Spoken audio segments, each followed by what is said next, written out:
أعوذ بالله من الشيطان الرجيم.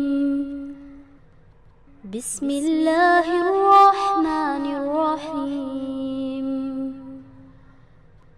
اقرأ باسم ربك الذي خلق. خلق الإنسان من علق. اقرأ وربك الأكرم. الذي علم بالقلم. علم الإنسان ما لم يعلم. السلام علیکم ورحمۃ اللہ وبرکاتہ. رب اشرح لی صدری ویسر لی امری واحلل عقدۃ من لسانی یفقہوا قولی. ربی زدنی علما ربی یسر ولا تعسر وتمم بالخیر. اللہم انفعنا بما علمتنا وعلمنا ما ينفعنا وزدنا علما. اعوذ باللہ من الشیطان الرجیم. بسم اللہ الرحمن الرحیم. پیاری بہنوں، آج ہم لوگ سورہ حج کا چوتھا رکوع کی تفسیر دیکھتے ہیں. اللہ تعالیٰ فرما رہے ہیں کہ وَإِذْ بَوَّأْنَا لِإِبْرَاهِيمَ، اور جب اللہ تعالیٰ فرما رہے ہیں کہ وہ وقت بھی یاد کرو جب ہم نے ٹھیک کر دی، درست کر دی، تجویز کی لِإِبْرَاهِيمَ، ابراہیم علیہ السلام کے لیے، مکان البیتی، خانہ کعبہ کی جگہ، مکان البیت یعنی خانہ کعبہ کی جگہ.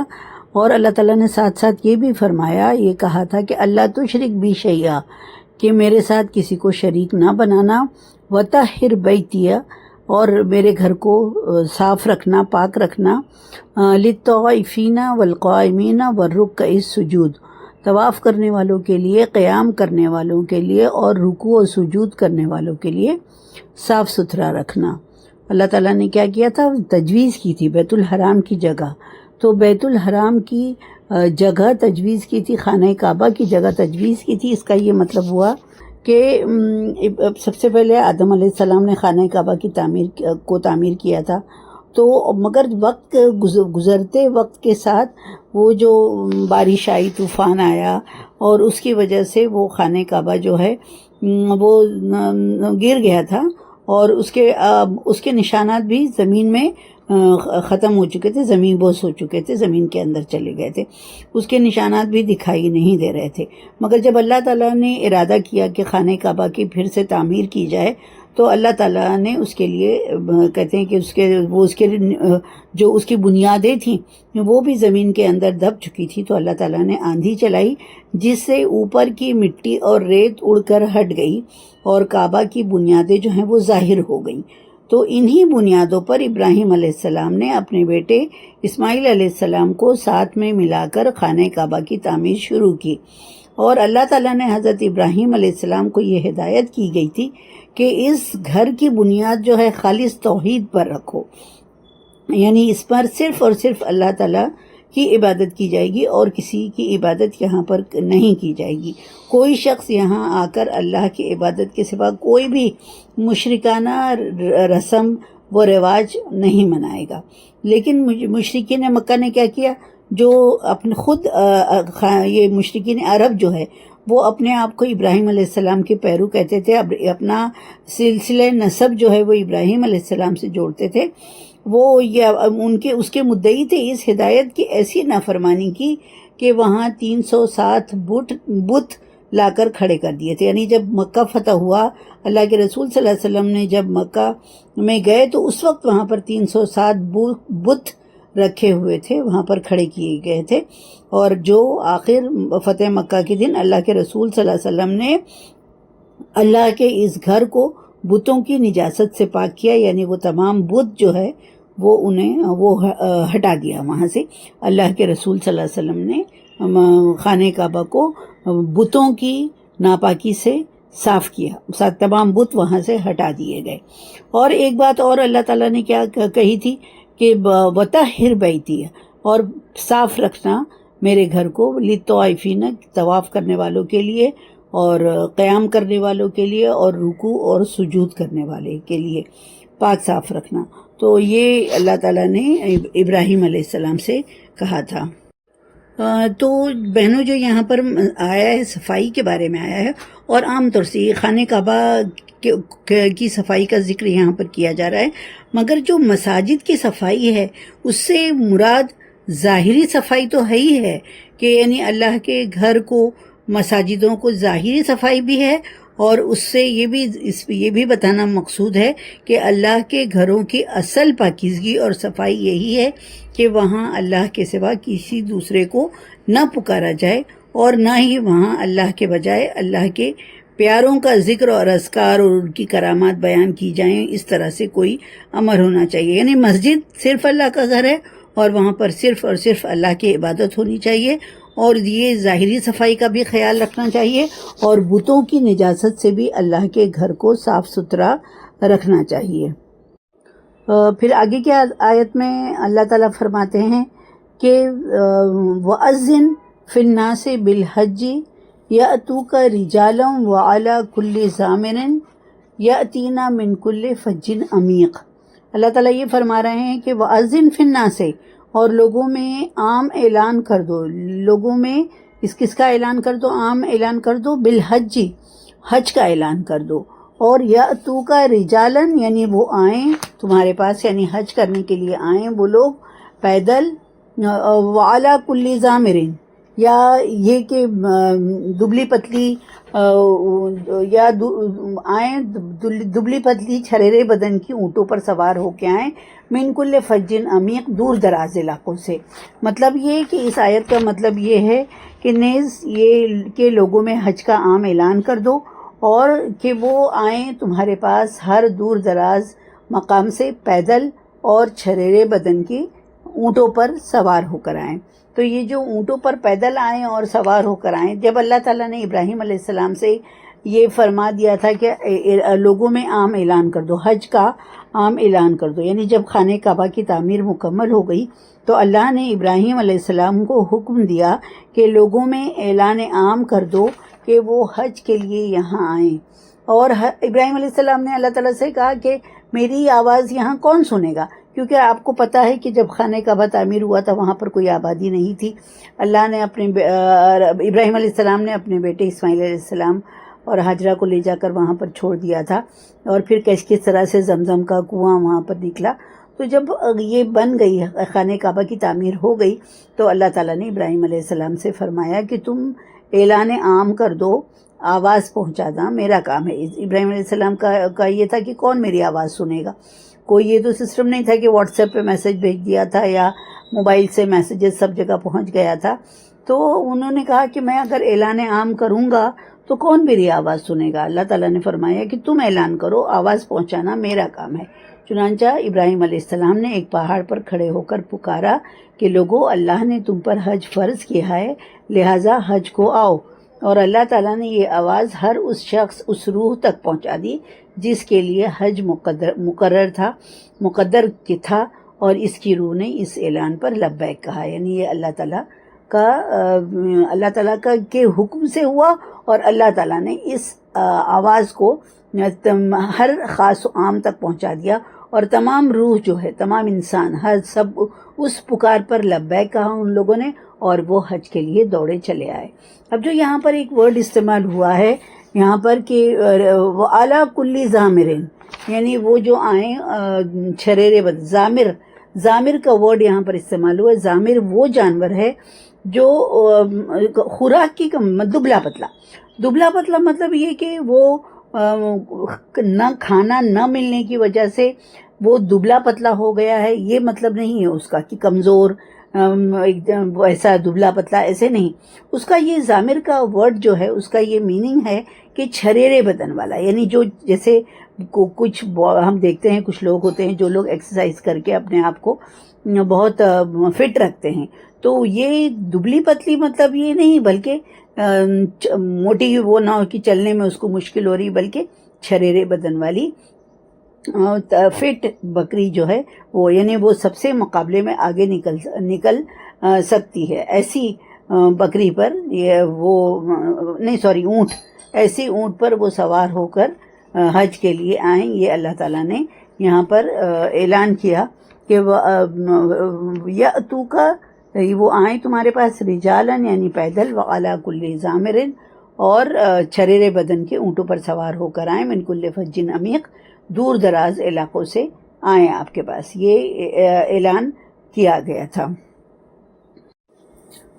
آگے دیکھتے ہیں کہ لیشہدوا منافع لہم وَيَذْكُرُوا اسْمَ اللَّهِ فِي أَيَّامٍ مَّعْلُومَاتٍ عَلَىٰ مَا رَزَقَهُم مِّن بَهِیمَةِ الْأَنْعَامِ، یعنی یہاں پر اللہ تعالیٰ فرما رہے ہیں لیشہدوا، یعنی تاکہ وہ لوگ مشاہدہ کریں، تاکہ وہ لوگ دیکھیں، کیا دیکھیں کہ منافع یعنی فائدے، منافع یعنی فائدے دیکھیں، لہم ان کے لیے جو اللہ تعالیٰ نے، اور مشاہدہ کریں ان فوائد کا، ان فائدوں کا مشاہدہ کریں جو اللہ تعالیٰ نے وہاں ان کے لیے رکھے ہیں۔ وَيَذْكُرُوا اسْمَ اللَّهِ، اور وہ نام لیں اللہ کا، فی ایام معلومات ان مقررہ دنوں میں، اور جو جانور ہم نے انہیں عطا کیے ہیں ان پر مقررہ دنوں میں اللہ کا نام لے کر انہیں ذبح کریں، علی ما رزقہم من بہیمۃ الانعام، یعنی وہ جانور، جو جانور ہم نے انہیں عطا کیے ہیں ان جانوروں پر مقررہ دنوں میں اللہ کا نام لے کر انہیں ذبح کریں، فَكُلُوا مِنْهَا، اور پھر انہیں خود بھی کھائیں، وَأَطْعِمُوا الْبَائِسَ الْفَقِيرَ، اور فقیر یعنی محتاج، اور تنگ دست محتاج کو بھی کھلائیں۔ اب جو یہ اللہ تعالیٰ یہاں پر ذکر کر رہے ہیں کہ تاکہ مشاہدہ کریں لوگ ان فوائد کا، ان فائدوں کا مشاہدہ کریں، تو حج کے جو فائدے تھے اور برکات تھیں، تو یہ فائدے جو تھے صرف دینی ہی نہیں، یعنی اگر آپ نے حج کیا تو آپ کو اللہ تعالیٰ مرنے کے بعد آخرت میں بہت زیادہ فائدے ملیں گے، آپ کو بہت زیادہ انعامات ملیں گے آپ کے، بلکہ یہ صرف دینی فائدہ ہی نہیں تھے، بلکہ یہ دنیاوی بھی فوائد جو ہے یہاں پر حج کے لیے آنا، اس کے لیے لوگوں میں، انسانوں میں بہت سارے فائدے تھے، اور تمام، سب سے پہلا فائدہ تو یہ تھا کہ تمام مسلمانوں کو ایک مرکز وحدت میسر آیا، یعنی ایک جو ہے ایک اللہ کی عبادت کرنے کا ایک سینٹر یہ مسلمانوں کو میسر ہوا، اور یہ حج ہی کی برکت تھی کہ قریش مکہ جو اللہ کے گھر کے متولی تھے، وہ ان کو پورے عرب میں ایک امتیازی مقام حاصل تھا، اور یہ حج کی برکت تھی کہ لوٹ مار کے دور میں بھی یہ 4 مہینے جو ہوتے تھے وہ امن، لوگ جو ہیں وہ امن سے سفر کرتے تھے، لڑائی جھگڑے نہیں ہوتے تھے، یہ جو 4 مہینے وہ تھے اس میں لڑائی جھگڑے تقریباً کچھ بھی نہیں ہوتا تھا، تو یہ ساری چیزیں جو ہے امن و امان سے حج کی برکت تھی کہ تمام 4 مہینے جو تھے، اور حج کے مہینوں میں یہ لوگ عام وہ کرتے تھے، امن و امان رہتا تھا وہاں پر، اور ایک حج کی وجہ سے مکہ جو ہے ایک عالمی تجارتی منڈی بن گیا تھا، اس تجارت سے وہ بیرونی لوگ بھی ہے وہ ان کو بھی خاصا فائدہ ہوتا تھا، مگر سب سے زیادہ فائدہ جو ہے وہ اہل مکہ کو پہنچتا تھا، اور یہ حج کی برکت تھی کہ یہاں سے اٹھائی ہوئی آواز دنیا کے کونے کونے میں پہنچ جاتی تھی۔ جو یہ حج کے مہینے تھے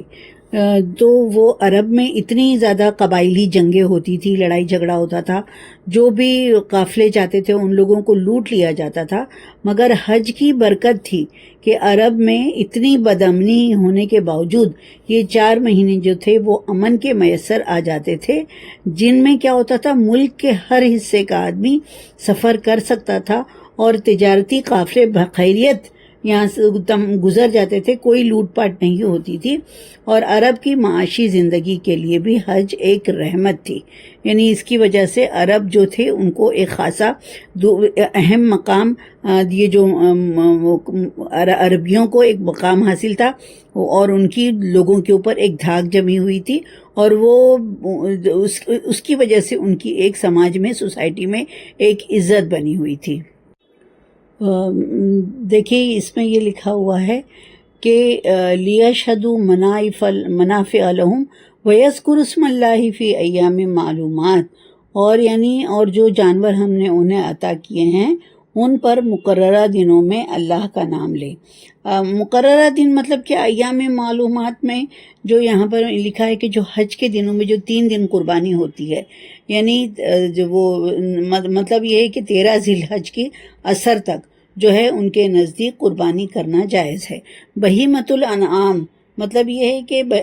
وہ جانور جیسے جو عرب میں پائے جاتے تھے، مطلب اونٹ، گائے، بھیڑ، بکری وغیرہ ہیں جن کی قربانی کی جاتی تھی، ان پر اللہ کا نام وَيَذْكُرُ اسْمَ اللَّهِ یعنی اس پر اللہ کا نام لینا، یعنی یہ کہ ان کو ذبح کرتے وقت ان پر اللہ کا نام لیا جائے، اور اگر اللہ کے سوا کسی اور کا نام لیا جائے گا تو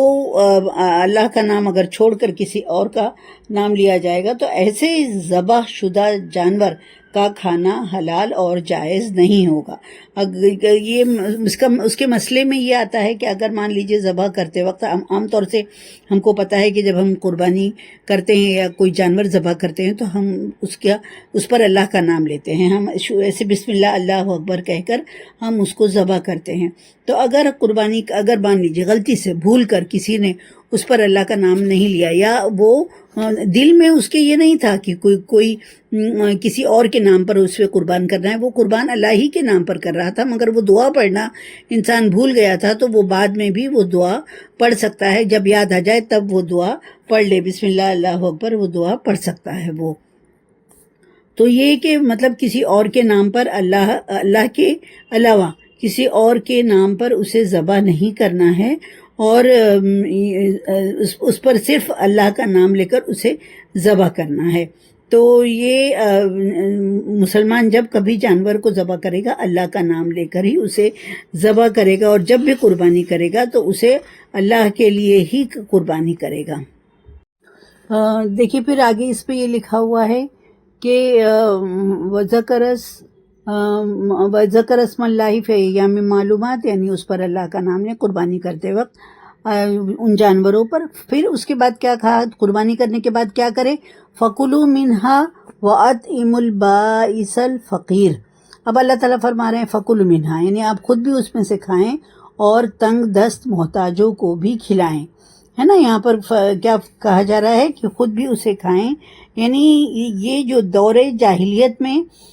نیکی کا کام کچھ یہ سمجھا جاتا تھا، جاہلی دور میں جنہیں نیکی کے کام معروف سمجھ کر بجایا لا جاتا، اس میں یہ تھا کہ اس کی اسلام نے اس کی اصلاح کی ہے، تو اس میں یہ تھا کہ جو قربانی کے جانور تھے اس پر وہ لے کر جاتے تھے۔ آج کے زمانے میں وہ چیزیں نہیں ہیں، مگر اس زمانے میں لوگ اپنے گھروں سے جب جاتے تھے نکلتے تھے تو قربانی کا جانور اپنے ساتھ لے کر جاتے تھے۔ تو پھر اگر وہ جانور قربانی کے لیے ہم نے لے لیا ہے تو پھر اب اس پر سواری کرنا لوگ جو ہے معیوب سمجھتے تھے، اسے صحیح نہیں سمجھتے تھے۔ سفر کے لیے جاتے تھے، ساتھ میں لے کر چلتے تھے قربانی کا جانور، مگر اس پر بیٹھ کر وہ سواری نہیں کرتے تھے، ان کو یہ لگتا تھا کہ یہ تو ہم نے قربانی کے لیے اس کو خاص کر دیا ہے، تو اب ہم اس کے اوپر بیٹھ کر سفر نہیں کر سکتے ہیں۔ تو یہ تھا، یہ ان کے اندر یہ ایک غلط رسم پائی جاتی تھی۔ تو اور بھی بہت ساری رسمیں تھیں جو غلط تھیں، کہ سفر حج میں وہ لوگ بال نہیں کٹواتے تھے، پیدل چلتے تھے، مشکل کے وقت بھی قربانی کے جانوروں پر سفر نہیں کرتے تھے، اور سفر کے واپسی پر جب آتے تھے تو گھر کے دروازے سے مین ڈور سے وہ لوگ گھر میں داخل نہیں ہوتے تھے، بلکہ پیچھے کے دروازے سے داخل ہوتے تھے۔ پھر برہنہ خانہ کعبہ کا طواف کرتے تھے، صفا اور مروہ کے درمیان طواف کو وہ اچھا نہیں سمجھتے تھے، اور عرفات میں جو قیام کرنا جو کہ فرض ہے، اس کے بغیر حج ممکن نہیں، وہاں کے قیام کو ضروری نہیں سمجھتے تھے۔ تو یہ تمام چیزوں کو یہاں پر اور اس میں ایک رسم یہ بھی تھی کہ قربانی کے گوشت سے وہ خود نہیں کھاتے تھے۔ اللہ تعالیٰ نے وہاں پر ان کی اس غلط فہمی کا ازالہ کیا ہے، اور یہ کہا ہے کہ قربانی کے گوشت تم خود بھی کھاؤ اور تنگ دست محتاجوں کو بھی کھلاؤ۔ تو یہاں پر جو یہ کہا گیا ہے کہ فَكُلُوا مِنْهَا اس سے کھاؤ، تو وہاں پر عرب میں ایک یہ غلط رسم وہاں پر ایک عام تھی، رواج تھا اس کا،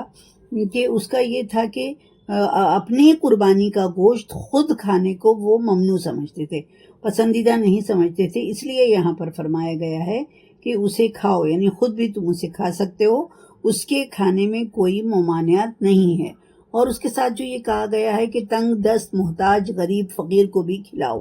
تو تنگ دست فقیر کو کھلانے سے متعلق جو فرمایا گیا ہے، اس کا یہ مطلب نہیں ہے کہ غنی کو، یعنی جو کوئی غریب نہیں ہے، فقیر نہیں ہے، امیر ہے، وہ اس کو نہیں کھلایا جا سکتا ہے۔ بلکہ یہاں پر یہ کہا گیا، بلکہ اس سے یہ واضح ہوتا ہے کہ ہمسائے جو آپ کے دوست ہیں، ہمسائے ہیں، رشتہ دار ہیں، خواہ وہ محتاج ہوں یا نہ ہوں، پھر بھی انہیں قربانی کے گوشت میں سے دینا جائز ہے۔ یہ بات صحابہ کرام کے عمل سے ثابت ہے۔ حضرت ایک صحابی کا بیان ہے کہ حضرت عبداللہ بن مسعود نے میرے ہاتھ قربانی کے جانور بھیجے اور ہدایت فرمائی کہ یوم النحر کو انہیں ذبح کرنا، خود بھی کھانا، مساکین کو بھی دینا اور میرے بھائی کے گھر بھی بھیجنا۔ تو یہ مطلب ہے کہ ایک حصہ کھاؤ، ایک حصہ ہمسایوں کو دو اور ایک حصہ جو ہے مساکین میں تقسیم کرو۔ اب یہ جو اس سے کچھ مسائل نکلتے ہیں، یعنی قربانی کے گوشت جو ہیں وہ محتاجوں اور فقیروں اور مساکین کو اس کے اندر ضرور شامل رکھنا جائے، یعنی خود بھی کھائے، اور یہ کہ اور اس سے یہ بھی مطلب نہیں کہ ضرور خود کھانا بھی ضرور، ایسا بھی نہیں ہے کہ قربانی کا گوشت، اللہ تعالیٰ یہ فرما رہے ہیں کہ قربانی کے گوشت خود کھانے میں کوئی حرج نہیں ہے۔ اور حضرت عبداللہ بن عمر کا قول ہے کہ ایک حصہ خود رکھ لو، ایک حصہ اپنے ہمسایوں اور رشتہ داروں میں تقسیم کر دو اور ایک حصہ فقراء اور مساکین میں تقسیم کر دو۔ لیکن یہ ضروری نہیں ہے کہ یہ تینوں حصے برابر برابر ہونے چاہیے، بلکہ جیسی ضرورت ہو اس میں کمی بیشی کی جا سکتی ہے۔ اور یہ ہے کہ ضروری نہیں کہ تین حصہ ناپ کر وزن کر کے ہم اس میں رکھیں کہ جو برابر برابر حصہ سب کو تقسیم ہونا چاہیے، بلکہ یہ سب کو دینا چاہیے، اپنے رشتہ داروں میں بھی تقسیم کرے، غربا مساکین میں بھی تقسیم کریں اور اپنے لیے بھی رکھیں اس کو۔ پھر آگے دیکھتے ہیں یہ جو یعنی پھر وَيَذْكُرُ اسْمَ اللَّهِ فِي أَيَّامٍ مَّعْلُومَاتٍ عَلَىٰ مَا رَزَقَهُم مِّن بَهِيمَةِ الْأَنْعَامِ فَكُلُوا مِنْهَا وَأَطْعِمُوا الْبَائِسَ الْفَقِيرَ، یہ ہو گیا۔ ثُمَّ لِيَقْضُوا تَفَثَهُمْ وَلْيُوفُوا نُذُورَهُمْ وَلْيَطَّوَّفُوا بِالْبَيْتِ الْعَتِيقِ۔ پھر اللہ تعالیٰ فرما رہے ہیں کہ پھر اپنا میل کچیل دور کریں۔ ثُمَّ لِيَقْضُوا تَفَثَهُمْ، یعنی اپنا میل کچیل دور کریں اور اپنی نظریں پوری کریں اور اس قدیم گھر کا طواف کریں۔ تین چیز یہاں پر کہی گئی ہے۔ ایک سب سے پہلے یہ بات بتائی گئی ہے کہ اپنا میل کچیل دور کرے، یعنی 10 ذی الحجہ کو قربانی کرنے کے بعد حج کرنے والے حضرات جو ہیں، خواتین اور مرد حضرات جو ہیں، وہ کیا کریں؟ حجامت بنوائیں، کیونکہ جب چاند نظر آتا ہے اس کے بعد سے دیکھیے ہم لوگ حج کرنے نہیں جاتے، مگر ہم لوگ اس سنت پر عمل کرتے ہیں کہ ہم اپنے ناخن نہیں کاٹتے، بال نہیں بنواتے، اس پر ہم لوگ عمل کرتے ہیں۔ تو یہاں پر فرمایا جا رہا ہے 10 ذی الحجہ کو قربانی کرنے کے بعد حج کرنے والے حضرات جو ہیں وہ حجامت بنوائیں، ناخن کٹوائیں، نہائے دھوئیں، اور راستے میں جو سفر کیا ہے انہوں نے منا سے عرفات سے مزدلفہ سے پھر منا، یہ جو تمام راستے کی گرد ہے اور میل کچیل ہے اسے دور کریں۔ احرام کھول کر عام لباس پہن لے۔ ایک ضروری بات یاد رکھنی چاہیے یہاں پر کہ احرام کھولنے کے بعد احرام کی دوسری پابندیاں تو ختم ہو جاتی ہیں، مگر اپنی بیوی کے پاس جانا اس وقت تک جائز نہیں ہوتا جب تک آدمی طواف افاضہ نہ کر لے۔ تو یہاں پر یہ خاص اس بات کا خاص خیال رکھنا چاہیے کہ اپنی میل کچیل دور کر لے، یعنی اپنا احرام جو ہے، احرام کی پابندیوں سے اپنے آپ کو فارغ کر لے، احرام اتار کر نارمل کپڑے پہن لے، اور پھر وَلْيُوفُوا نُذُورَهُمْ، اور پھر جو بھی نظر کسی حاجی نے اس موقع کے لیے مانی ہو، اور وہ جو عام طور پر یہ کہا جاتا ہے کہ بعض کے نزدیک نظر سے مراد وہی قربانی ہیں جن کا حاجی نے ارادہ کیا ہوا تھا، وہ نظر مان لے، یعنی قربانی کر لے۔ اور بہنوں دیکھیے جو یہاں پر یہ لکھا گیا ہے کہ وَلْيَطَّوَّفُوا بِالْبَيْتِ الْعَتِيقِ، اور طواف کریں بیت عتیق کا، یعنی قدیم گھر کا طواف کریں۔ یہ جو یہاں پر کا لکھا ہے اس کا یہ مطلب ہے کہ 10 ذی الحجہ کو جب رمی جمار ہو جاتا ہے، یعنی پتھر بڑے شیطان کو پتھر مار دیا جاتا ہے، اس کے بعد قربانی کی جاتی ہے، اس کے بعد غسل کیا جاتا ہے، اور احرام وغیرہ کھولنے کے بعد بیت اللہ کا طواف کرنا ضروری ہے۔ اس طواف کو طواف افاضہ یا طواف زیارت کہتے ہیں۔ یہ طواف حج کا رکن ہے اور واجب ہے۔ احرام کی پوری پابندیاں اس طواف کے بعد ہی ختم ہوتی ہیں۔ اگر طواف کرنے والا بیمار یا لاغر ہو تو سوار ہو کر بھی طواف کیا جا سکتا ہے، یعنی یہ جو ہے طواف کرنا بہت زیادہ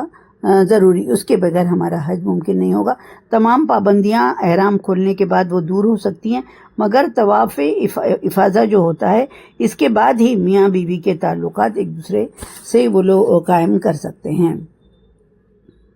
اور ایک بات یہ بھی ہے برا بن عازب، حج اور قربانی کے متعلق ایک حدیث اور مسائل ہیں، اس کو دیکھ لیتے ہیں۔ برا بن عازب کہتے ہیں کہ آپ صلی اللہ علیہ وسلم نے عید الاضحیٰ کے دن خطبہ کے دوران فرمایا کہ آج کے دن ہمیں پہلے نماز ادا کرنا چاہیے، پھر واپس جا کر قربانی کرنا چاہیے۔ جو لوگ حج کرنے کے لیے نہیں جاتے ہیں وہ لوگ یہی کرتے ہیں نا کہ ہم لوگ پہلے جاتے ہیں، عید کی نماز ادا کرتے ہیں، ہمارے گھر والے سب لوگ جاتے ہیں، پہلے عید کی نماز ادا کرتے ہیں اور نماز ادا کرنے کے بعد جب واپس آتے ہیں تب وہ قربانی کرتے ہیں۔ یہ اللہ کے رسول صلی اللہ علیہ وسلم نے خطبے میں فرمایا کہ آج کے دن ہمیں پہلے نماز ادا کرنا چاہیے، پھر واپس جا کر قربانی کرنا چاہیے۔ جس نے اس طرح کیا وہ ہماری سنت پر چلا، اور جس نے قربانی نماز سے پہلے کر دی تو اس کی قربانی ادا نہیں ہوئی ہے۔ تو یہ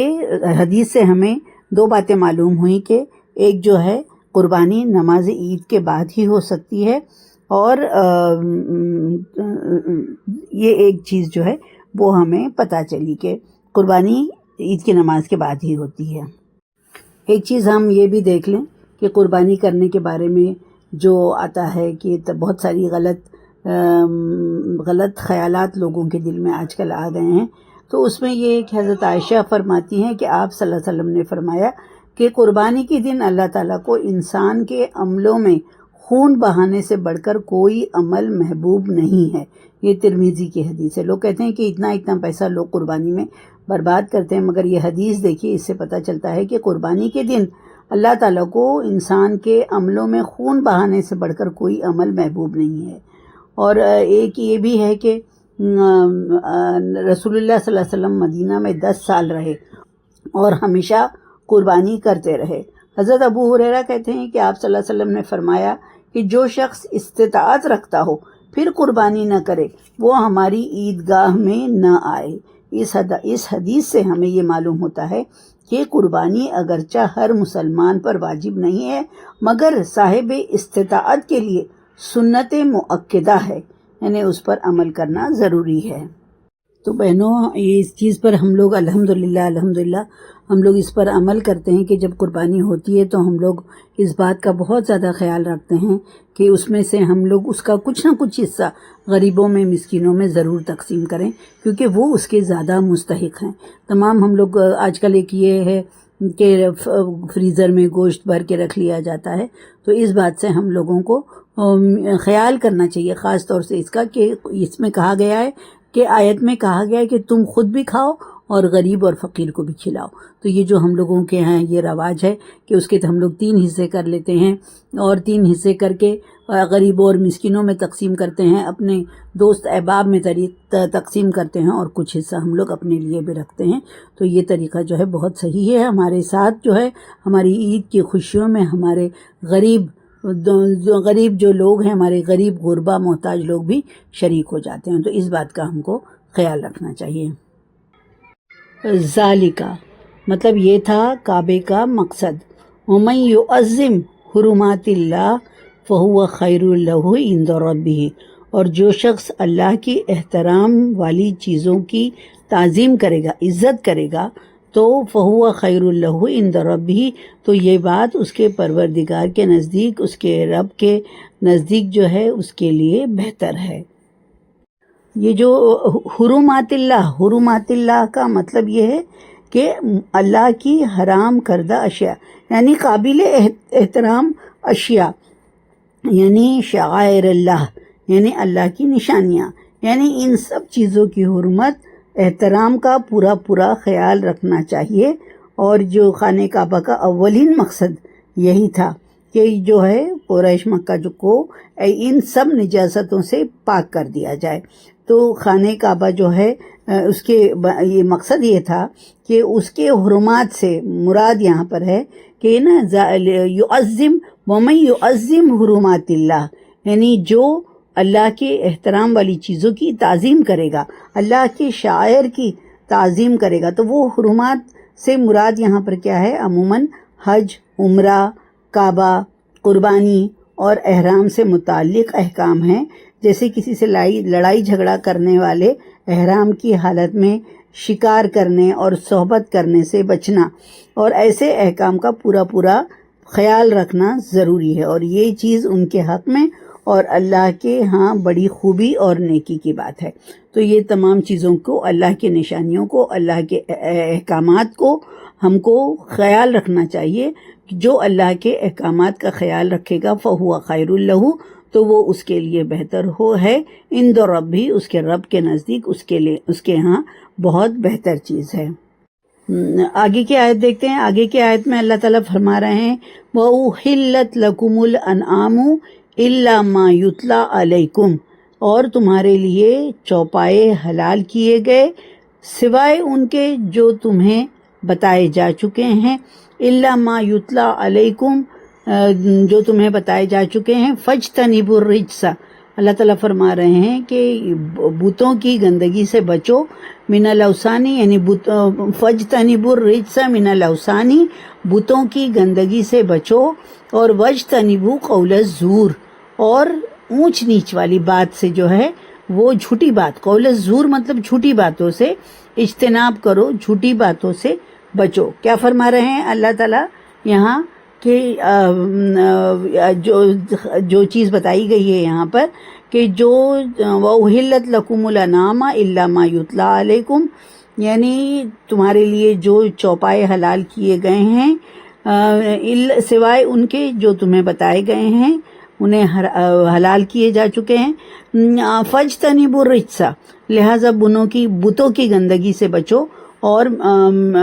وَاجْتَنِبُوا قَوْلَ الزُّورِ، اور جو جھوٹی باتوں سے پرہیز کرو۔ تو جو بتوں کی گندگی سے بچو، یعنی آستانوں کی جو وہ ہے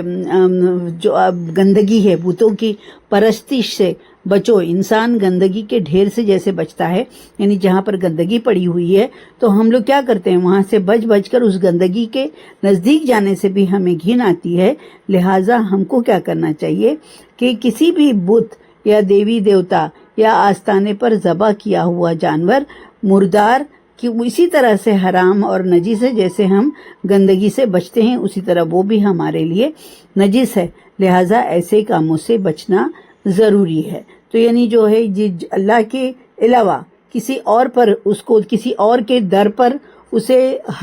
قربان کیا گیا ہے، اسے ذبح کیا گیا ہے، تو اس سے ہم کو بچنا چاہیے، اپنا خیال کرنا چاہیے کہ ہم اس کا وہ کریں۔ اور اللہ تعالیٰ نے تمام چرنے والے جانور جو چوپائے جو ہیں وہ ان کو انسان کے لیے حلال قرار دیا گیا ہے، سوائے ان جانوروں کے جن پر قربانی کرتے وقت اللہ کا نام نہیں لیا گیا ہے وہ۔ اور اس کے پہلے ہم نے سورہ اس میں پڑھا تھا کہ اللہ تعالیٰ نے 4 چیزیں جو ہے ہمارے لیے حرام کر دی گئی ہیں، وہ جانور جس پر غیر اللہ کا نام لیا گیا ہو، خون حرام ہے ہمارے لیے، تیسری خنزیر کا گوشت جو ہے وہ ہمارے لیے حرام ہے۔ تو یہ کچھ چیزیں تھیں جو اللہ تعالیٰ نے ہمیں پہلے ہی بتا دیا تھا کہ وہ ہمارے لیے حرام ہے، جن پر غیر اللہ کا نام لیا گیا ہے۔ اور وہ بتوں کی گندگی سے بچو، یعنی جیسے ہم گندگی کے ڈھیر سے دور جاتے ہیں اسی طرح ہم کو ان سے بھی دور رہنا چاہیے، آستانوں سے اور بتوں سے اور بتوں کی پرستش سے ہم کو بچنا چاہیے، ان سے دور رہنا چاہیے۔ وہ ہمارے لیے ایسے ہی ہیں جیسے مردار جانور نجس ہے، ناپاک ہے، گندگی کا ڈھیر ہے، ہم کو بھی ان چیزوں سے بچنا چاہیے۔ اور وَاجْتَنِبُوا قَوْلَ الزُّورِ، اور جھوٹی باتوں سے بچو۔ قول الزور جو ہے اس کا یہ مطلب ہے کہ ایسا جھوٹ جسے بنا سنوار کر پیش کیا جائے، کہ وہ بھلا اتنا بنا سنوار کر اسے پیش کیا جائے کہ وہ بھلا اور درست معلوم ہونے لگے۔ اس لحاظ سے اللہ کے پیدا کیے ہوئے جانوروں کو غیر اللہ کے نام سے ذبح کرنا جو ہے وہ بالکل جو ہے حلال نہیں ہے ہمارے لیے، وہ حرام ہے۔ مگر لوگ کیا کرتے ہیں، یہ جو کہا گیا قول الزور، تو الگ الگ تعویلیں پیش کرتے ہیں، تعویل پیش کر کے حلال کو، حرام کو حلال ظاہر کرنے کی کوشش کرتے ہیں، حرام کو، شرعی کو حرام بنا کر کچھ ایسے کرتے ہیں کہ جو شرعی چیزیں ہیں یعنی حلال چیزیں ہیں ان کو حرام بنا دیتے ہیں، اور جو حرام چیزیں ہیں ان کو حلال بنا دیتے ہیں۔ یہ سب چیزیں جو ہے قول الزور کی قسمیں ہیں، یعنی یہ اللہ پر جھوٹ باندھنا ہے۔ اور یہ جو ایک اور چیز جو ہم لوگ کو سمجھ لینا چاہیے، یہاں پر اس کا سمجھنا بہت ضروری ہے کہ شہادت یعنی گواہی دینا، اگر جھوٹی گواہی دینا جو ہے وہ کبیرہ گناہ ہے، یعنی ایسی گواہی دینا جس میں ہیرا پھیری سے کام لیا جائے، اہم واقعے کو غیر اہم اور غیر اہم کو اہم بنا کر پیش کیا جائے، جس سے کیا ہوگا کہ ایک فریق کی حق تلفی ہو جائے گی اور اسے نقصان پہنچانے کی کوشش کی جائے گی۔ یہ اتنا بڑا گناہ ہے جسے اللہ کے رسول صلی اللہ علیہ وسلم نے شرک کے برابر قرار دیا ہے۔ عبد الرحمن بن ابی بکر اپنے والد سے روایت کرتے ہوئے فرماتے ہیں کہ آپ صلی اللہ علیہ وسلم نے فرمایا کہ میں تمہیں بڑے بڑے گناہ بتاؤں؟ ہم نے عرض کیا یا رسول اللہ ضرور بتائیے۔ اللہ کے رسول صلی اللہ علیہ وسلم نے فرمایا کہ اللہ کے ساتھ کسی کو شریک کرنا، والدین کی نافرمانی کرنا۔ اس وقت آپ تکیہ لگائے ہوئے بیٹھے تھے اور آپ اٹھ کر سیدھے بیٹھ گئے اور فرمایا جھوٹ بولنا، جھوٹی گواہی دینا، سن لو، جھوٹ بولنا، جھوٹی گواہی دینا۔ آپ برابر یہی الفاظ دہراتے رہے یہاں تک کہ میں سمجھا کہ آپ چپ ہی نہ ہوں گے۔ یہ بخاری کی حدیث ہے۔ تو جھوٹی گواہی دینا یہ قول الزور میں آتا ہے، اس سے ہم کو بہت زیادہ بچنا چاہیے۔ آگے دیکھتے ہیں کہ حنفاء للہ غیر مشرکین بہ، کیا فرما رہے ہیں کہ اللہ کے حنیف مطلب کیا ہوتا ہے؟ یکسو، اور اللہ کے لیے یکسو ہو جاؤ، اور غیر مشرکین بہ، اور اس کے ساتھ کسی کو شریک نہ بناؤ، یعنی سب بری باتوں سے بچو اور اللہ کے لیے یکسو ہو جاؤ، حنیف ہو جاؤ اللہ تعالیٰ کے لیے، اور غیر مشرکین یعنی شرک نہ کرو، اللہ کے ساتھ کسی کو شریک نہ بناؤ۔ وَمَن یشرک بِاللَّہِ، اور جس نے اللہ کے ساتھ کسی کو شریک بنایا، فَكَأَنَّمَا خَرَّ مِنَ السَّمَاءِ، تو وہ ایسے ہے جیسے آسمان سے گرے، اور پھر کیا ہو، وہ فتخ تفہ الطیر او تہوی بہ الریح، تو یہ کسی کو شریک بنایا تو وہ ایسے ہے جیسے وہ آسمان سے گرے اور پھر اسے پرندہ اچھک لے جائیں، یا ہوا اسے کسی دور دراز مقام پر لے جائے، او تہوی بہ الریح من مکان سحیق، اور ہوا اسے کسی دور دراز مقام پر لے جا کر پھینک دے۔ ذالک ومن یعظم شعائر اللہ، اور یہ سب جو ہے جو شخص اللہ کے شاعر کی عزت کرے گا، اس کی تعظیم کرے گا، فإنہا من تقوی القلوب، تو یہ دلوں کے تقوی سے، تو یہ بات جو ہے اللہ کے شاعر کی تعظیم کرنا، عزت کرنا، یہ بات دلوں کے تقوی سے تعلق رکھتی ہے۔ لکم فیہا منافع الی اجل مسمی، تو انہیں ایک مقررہ مدت تک اس سے فائدہ اٹھانے کا حق ہے، ان کے لیے فائدہ ہے اس کے اندر۔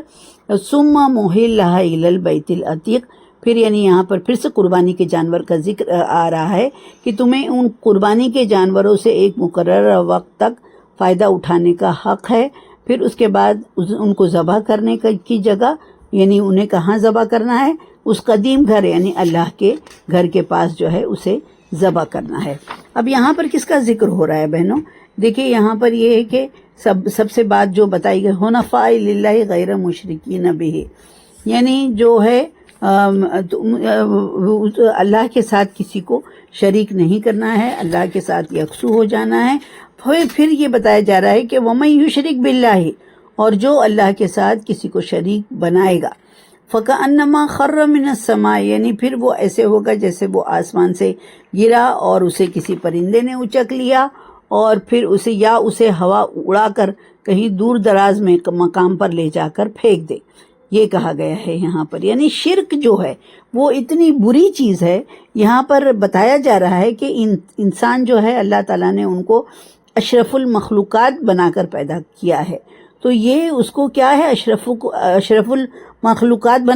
بنایا ہے اللہ تعالیٰ نے اسے، یعنی اس کا سر جو ہے صرف اور صرف اپنے خالق اور مالک کے سامنے جھکائے اور اپنی حاجات طلب کرے، صرف اللہ کے سامنے اپنی حاجات طلب کرے اور اسی کی عبادت کرے۔ اب اگر وہ جو شرک کرے گا، یعنی اللہ کو چھوڑ کر اگر کسی بھی چیز کی عبادت کرے، اس کے آگے سر جھکائے یا اس سے اپنی حاجات طلب کرے، تو اس کا یہ مطلب ہے کہ ایک اعلیٰ چیز اپنے سے کمتر، یعنی اشرف المخلوقات اپنے سے کمتر، یعنی پتھر کا، لکڑی کا، اس کا بت جو کہ انسان سے کمتر درجے کی چیز کے سامنے جھک گئی ہے، یا اگر وہ انسان کسی انسان کے سامنے بھی سر جھکائے تو یہ مطلب ہوگا کہ وہ اپنی ہی جیسی محتاج مخلوق کے آگے جھک رہا ہے۔ یعنی انسان تو محتاج ہے، مخلوق ہے، محتاج ہے اللہ کے آگے، ہر وقت جو ہے اس کو اللہ کی مدد کی ضرورت ہوتی ہے۔ تو اگر اپنے جیسے انسان کے سامنے ہی جھک رہا ہے تو یعنی وہ جو ہے مطلب یہ ہوگا کہ وہ اپنے ہی جیسی مخلوق کے آگے جھک رہا ہے۔ تو اس کا یہ مطلب ہوتا ہے کہ جیسے وہ توحید کی بلندیوں سے شرک کی پستیوں میں، گندگی میں جا گرا ہے، اور اب وہ اپنے جیسے دوسرے مشرکوں کے ہتھے چڑھ گئے، یعنی وہ شرک کر رہا ہے، اور وہ شرک کر کے کیا کر رہا ہے، اپنے ہی جیسے دوسرے مشرک کے در پر جا کر اپنا سر جھکا رہا ہے، اس کے سامنے اپنی حاجات اور ضروریات پیش کر رہا ہے، یعنی اپنے ہی جیسے دوسرے مشرکوں کے ہاتھ کا وہ بن گیا، نوالا بن گیا ہے۔ تو اب وہ کیا کرے گا، جو اسے کسی بھی در پر جانے کا مشورہ دیں گے، یعنی کتنی حد تک اسے گرا دیں گے، وہ کوشش کریں گے، ان کی کوشش یہ ہوگی کہ اس کو کتنے نچلے درجے تک اسے پہنچا دو۔ کبھی وہ اسے کہیں گے کہ جاؤ دوسرے آستانے پر چلے جاؤ، تو یہ ہے کہ وہ مکمل طور پر اسے گمراہ اور بے ایمان کر کے ہی چھوڑیں گے، اور اگر وہ ان سے کسی طرح بچ بھی گیا تو اللہ کے مقابلے میں اس کی اپنی خواہشات نفس ہی گمراہی کے گڈھے میں جا گرانے کو کافی ہوگی۔ یعنی وہ جو ہے دوسروں کے سامنے، اللہ کے مقابلے میں دوسروں کو کے آگے جو ہے اپنے خواہشات نفس کو ہتھے چڑھا کر وہ لوگ بیٹھ گئے ہیں۔ تو یہ یعنی قرآن میں آیا ہے کہ افرأیت الذی من اتخذ الہہ ہواہ، یعنی اگر دوسرے مشرکوں کے ہتھے نہ بھی چڑھے تو ان کا اپنا نفس ہی اسے گمراہ کرنے کے لیے کافی ہے۔ تو یہ جو یہاں پر بتایا جا رہا ہے کہ جیسے وہ ایسا ہو جاتا ہے جو دوسرے کے شرک کرتا ہے، تو وہ ایسا ہو جاتا ہے جیسے وہ آسمان سے گرا، پھر اسے پرندہ اچک لے گیا، یا اسے کسی ہوا اسے اڑا کر لے گئی اور دور دراز مقام پر لے جا کر چھوڑ دی، تو اس کی حالت، شرک کرنے والی کی حالت یہی ہو جاتی ہے۔ پھر آگے اس میں یہ فرمایا گیا ہے، اور آگے یہ فرمایا ہے کہ وَمَن يُعَظِّمْ شَعَائِرَ اللَّهِ، اور جو اللہ کے شاعر کی تعظیم کرے گا تو یہ بات دلوں کے تقوی سے تعلق رکھتی ہے، یعنی جس شخص کے دل میں اللہ کا تقوی ہوگا، اللہ کی محبت ہوگی، اور وہ ان چیزوں کا ضرور ادب کرے گا، مطلب کیا، جو اللہ کے شاعر ہیں وہ ان کا احترام کرے گا، اور ان چیزوں کی توہین یا بے حرمتی یا بے ادبی نہیں کرے گا۔ اللہ کے شاعر کی بے ادبی، بے حرمتی وہی شخص کر سکتا ہے جس کے دل میں نہ اللہ کا خوف ہوگا اور نہ اس کی محبت ہوگی، تو وہ شخص جو ہے وہ شرک کی گندگی میں پڑ جائے گا، اللہ کے شاعر کو غیر اللہ سے منسوب کر دے گا، یہ چیزوں سے یہ کرے گا۔ شرک کیا ہے کہ اللہ کے سوا دوسروں کے نام منسوب کردہ چیزوں کا ایسے ادب اور احترام کیا جائے جیسے اللہ کی شاعر کا احترام کرنا ضروری ہے، اسی طرح جو ہے ان کے جو اللہ تعالیٰ غیر کے نام پر منسوب کیے ہوئے چیزوں کا ایسا احترام کیا جائے۔ تو یہی کہا گیا ہے کہ وَمَن يُعَظِّمْ شَعَائِرَ اللَّهِ فَإِنَّهَا مِن تَقْوَى الْقُلُوبِ۔ پھر آگے ایک آیت ہے، لَكُمْ فِيهَا مَنَافِعُ إِلَىٰ أَجَلٍ مُّسَمًّى ثُمَّ مُحِلُّهَا إِلَى الْبَيْتِ الْعَتِيقِ۔ پھر اللہ تعالیٰ فرما رہے کہ پھر یہاں پر قربانی کے جانوروں کی بات آ گئی کہ تمہیں ان قربانی کے جانوروں سے ایک مقررہ وقت تک فائدہ اٹھانے کا حق ہے، پھر ان کے ذبح کرنے کی جگہ اس قدیم گھر یعنی بیت اللہ کے پاس ہے۔ تو یہاں پر قربانی کے جانوروں سے فائدہ اٹھانا، یہ پوائنٹ جو ہے یہاں پر یہ بتایا جا رہا ہے کہ یہ جو قربانی کے جانور ہے یہ مقررہ وقت پر جب قربانی کا جانور جو ہے حرم کی حدود میں یا ذبح خانے میں نہ پہنچ جائے، جب وہ پہنچ جائے اس وقت جب قربانی کا دن آ جائے تو اس وقت تک ان قربانی کے جانوروں سے کئی طرح کے فائدے اٹھائے جا سکتے ہیں۔ کیسے فائدے اٹھائے جا سکتے ہیں؟ ضرورت ہو تو ان پر سواری بھی کی جا سکتی ہے، اور ان کا دودھ دہنا اور ان کا اون حاصل کرنا، اور یہ ساری چیزیں جو ہے اس کا فائدہ اٹھایا جا سکتا ہے۔ اب یہ نہیں کہ جب ہم نے قربانی کے لیے اس کو کر لیا تو اس کی اتنی عزت کی جائے کہ اب جو ہے ہم اس کا کچھ بھی اس کا استعمال نہیں کر سکتے۔ یہ جو قربانی کے جانوروں سے فائدہ حاصل کرنا جو ہے، اس کی تعظیم کرنا، اس کی عزت کرنا، اس کا تعلق دل سے ہے،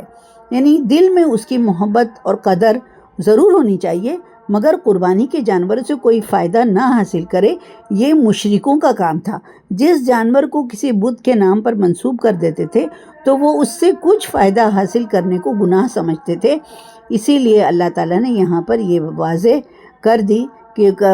دیا کہ قربانی کے جانوروں سے ایک مقررہ وقت تک فائدہ اٹھانے کا حق ہے۔ پھر ان کے جو ذبح کرنے کی جو جگہ ہے، یعنی بیت اللہ کے پاس ان کو لے جائیں اور ان کو ذبح کر دیا جائے۔ آج کل بھی ہم دیکھتے ہوں گے کہ اللہ کے نام پر، بتوں کے نام پر یہ جو ہیں جانور چھوڑ دیے جاتے ہیں، پھر وہ سانڑ کی طرح سے گھومتے رہتے ہیں یہاں وہاں، اور لوگوں کو نقصان۔ کتنے ویڈیوز آج کل آ رہے ہیں کہ جو جانور چھوڑے رہتے ہیں اور وہ کس طرح سے لوگوں کو، بچوں کو، عورتوں کو،